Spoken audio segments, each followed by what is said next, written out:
বিক্রি হয়, কিন্তু থিয়েটার বিক্রি হয় না। থিয়েটার পণ্য নয়। হায় স্যার, বাঙালির মতো আত্মঘাতী যা তার বোধহয় দুটো নেই।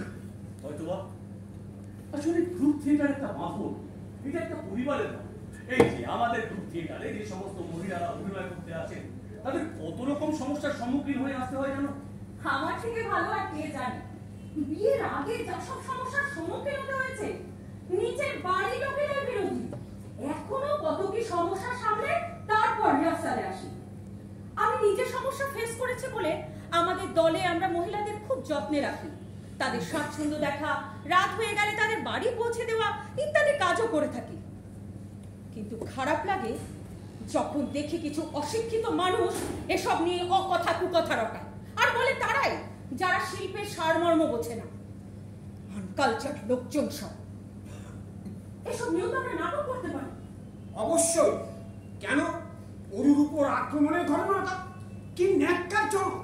বাড়ির কালী পুজোয় মদের ফোড়া ছুটিয়ে পরিবেশ দূষিত করার প্রতিবাদ করতে গিয়ে সেটাকে কিভাবে